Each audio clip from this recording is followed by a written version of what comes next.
क्षेत्र की तीव्रता निरक्षीय स्थिति में, इसके पीछे हम लोग अच्छी स्थिति में सीख चुके हैं ना। उसका सूत्र दूसरा था और इसका सूत्र दूसरा है। जब निरक्षीय स्थिति की बात होगी तो ये जो विद्युत क्षेत्र है मतलब चाहे जिधर घूम सकता है। तो इस बार हम लोग ये जो ऊपर मैं घुमाया हूँ ये तुम लोग नीचे भी कर सकते हो, कोई ज़रूरी नहीं है। अच्छी स्थिति का कंडीशन है सिर्फ अच्छे लाइन मतलब सीधी लाइन में, और निरक्षीय स्थिति का क्या है या तो ऊपर भाग जाएगा, नीचे भाग जाएगा, चाहे जिधर भाग जाएगा। अब यहाँ देखो तो लिखवाएँ भी वही जो पीछे लिखवाए हैं अच्छी स्थिति में, सेम टू सेम वही लिख देना तुम लोग। माना ए बी एक विद्युत द्विध्रुव आघूर्ण है जो के परावैद्युतांक वाले माध्यम में स्थित है।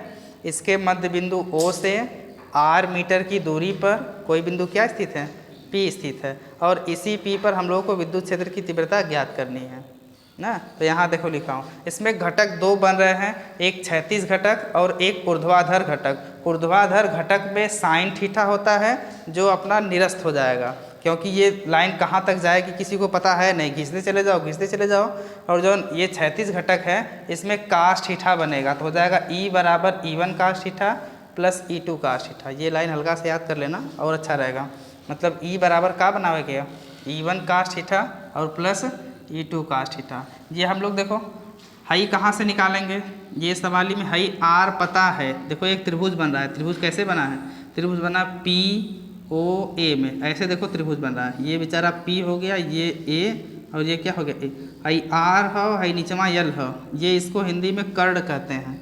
अंग्रेजी में क्या कहा जीना पता है, हाइपोटेनियस कहते हैं, उसकी ज़रूरत है नहीं यहाँ पर। ये कैसे निकालेंगे हम लोग, ये पाइथागोरस थ्योरम से आप लोग पढ़े हो, कर्ड का होल स्क्वायर बराबर लंब का होल स्क्वायर प्लस आधार का होल स्क्वायर। ये जब हम लोग निकालेंगे तो हो जाएगा आर स्क्वायर प्लस क्या एल स्क्वायर, मतलब एक मान आएगा R square plus L square. ये वाली जो रेखा है पी ए ये बराबर किसके है पी बी के, तो जो इसका मान आया है वही इसका भी मान आ जाएगा। ठीक है बाबू, अब चलो आगे देखते हैं। अब यहाँ लिखेंगे हम लोग जैसे अच्छी स्थिति में लिखे थे, प्लस क्यू आवेश के लिए विद्युत क्षेत्र की तीव्रता आर के जगह हम लोग रखेंगे क्या इस बार आर स्क्वायर प्लस क्या एल स्क्वायर। सेम वही कंडीशन जो प्लस के लिए हुआ है, माइनस के लिए भी वही लिखेंगे, माइनस क्यू आवेश के लिए विद्युत क्षेत्र की तीव्रता। आगे लिख लेना आप लोग, आर बराबर यही R square plus L square. अब यहाँ लिखा है तुम लोगों को, चलो इसके बात करो तो हो जाएगा प्लस क्यू आवेश के लिए विद्युत क्षेत्र की तीव्रता E बराबर 2 है, तो पहले को हम लोग E1 मान ले रहे हैं। E1 बराबर 1/4 पाई एप्सिलॉन 0। यहाँ सूत्र होता है आर स्क्वायर, लेकिन R के जगह हम लोगों को रखना क्या है बताओ, R के जगह हम लोग को रखना है R square plus L square. ये करड़ी में है चूँकि, लेकिन यहाँ से जब हम लोग स्क्वायर करवाएंगे तो ये करड़ी और ये स्क्वायर बेचारा अपने से क्या हो जाएगा हट जाएगा, मतलब एजन का बची, एजन बची आर स्क्वायर और प्लस में क्या बचेगा एल स्क्वायर। ये समीकरण 1 है। जो समीकरण 1 में किए हैं प्लस क्यू आवेश के लिए वही हम लोग समीकरण 2 में करेंगे माइनस क्यू आवेश के लिए। तो जाएगा माइनस क्यू आवेश के लिए यहाँ E1 और यहाँ E2 बराबर 1/4 पाई एप्सिलॉन 0। ये बेचारा Q है ना, हो जाएगा Q बटे फिर वही काम क्या रहेगा यहाँ पर आर स्क्वायर सूत्र में होता है, लेकिन यहाँ करड़ी में R square plus L square है, तो यहाँ पर भी हम लोग रखेंगे तो क्या हो जाएगा R square plus L square. अब आप लोगों के लिए क्षैतिज घटक के लिए होता है E बराबर E1 cos theta plus E2 cos theta. इसको याद ही करना पड़ेगा। अगर यही ऊर्ध्वाधर करता तो साइन थीटा हो जाता है, लेकिन ऊर्ध्वाधर में हम लोग कहाँ तक जाएंगे अच्छी स्थिति में कुछ पता नहीं है, इसीलिए हम लोग क्षैतिज घटक लिए हैं। तो हो जाएगा यहाँ से देखो E बराबर E1 cos theta plus E2 cos theta. इनमें देखा कास थीटा यू में है, कास थीटा इसमें भी है ना, तो कास थीटा आप लोग तुरंत कामन कर लो। जब कास थीटा कामन करोगे तो ये कास थीटा बहरे आ गया, बचा क्या है E1 प्लस E2। अब E1 और E2 का मान आप लोग समीकरण 1 और 2 से रखिए। समीकरण 1 से बताइए E1 का मान क्या है 1/4 पाई एप्सिलॉन 0 Q बटे R square plus L square. इसी तरह E2 का मान बताओ, प्लस रहने दो बीच में, E2 का भी मान वही है, इना के बीच में माइनस लगा क्योंकि ख़राब कर दें। 1/4 पाई एप्सिलॉन 0 Q बटे क्या R square plus L square.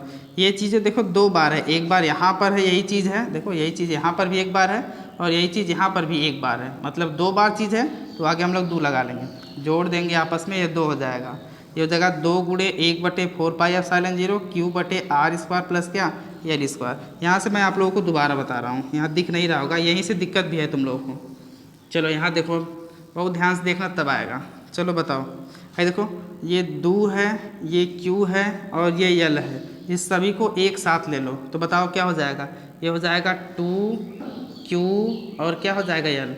High common कर लो आप लोग, क्या कॉमन करोगे 1/, इसको थोड़ा दूर लिखते हैं, 1/4 पाई एप्सिलॉन 0 रहने दो, ये हो जाएगा 2QL इंटू, देखो नीचे और कुछ भी बचा है, नीचे बचा है करड़ी में क्या, नीचे बचा है करड़ी में R स्क्वायर और प्लस क्या बचा है यल स्क्वायर गुड़े, और यहाँ पर भी कुछ बचा है, यहाँ क्या बचा है R स्क्वायर और क्या बचा है बाबू यल स्क्वायर, इसके घाते 1 है, इसको भी घात रूप में बना लो, ये सब E बराबर आ रहा है ना, हो जाएगा E बराबर हाई रहने दो 1/4 पाई एप्सिलॉन 0 रहने दो। हाई विद्युत द्विध्रुव आघूर्ण का सूत्र होता है, विद्युत द्विध्रुव आघूर्ण P बराबर क्या होता है 2QL, मतलब इस 2QL की जगह हम लोग क्या रख दें P, तो बताओ एजन का रख दो 2QL की जगह यहाँ रख दा P। नीचे वाला ध्यान से देखो, इसको हम लोग लिख सकते हैं R स्क्वायर प्लस यल स्क्वायर, करडी को लिखते हैं घाते 1/2, यहाँ पर क्या है इंटू, देखो R स्क्वायर प्लस यल स्क्वायर, इसके घाते क्या है 1। अब एक आप लोग सब्लिमेशन पढ़े होंगे कि x के घाते 1/2 इंटू x के घाते 1, x का मतलब है R स्क्वायर प्लस यल स्क्वायर ना, इसको जब जोड़ेंगे तो हो जाएगा 1/2 प्लस 1, मतलब 2 एकम 2 और 1 3, मतलब 3 क्या हो जाएगा ये बेचारा 2। बताओ यहाँ क्या लिखें तब, ये हो जाएगा E बराबर 1/4 पाई एप्सिलॉन 0 इंटू P बटे, बताओ क्या हो जाएगा R स्क्वायर प्लस यल स्क्वायर, इस पूरे के घाते 3/2। अब तुम लोगों को पीछे भी लिखाए थे कि R जो है वो बहुत छोटा होता है यल से, इसीलिए यल को हम लोग नगण्य मान लेते हैं, यानी कि 0 मान लेंगे ना।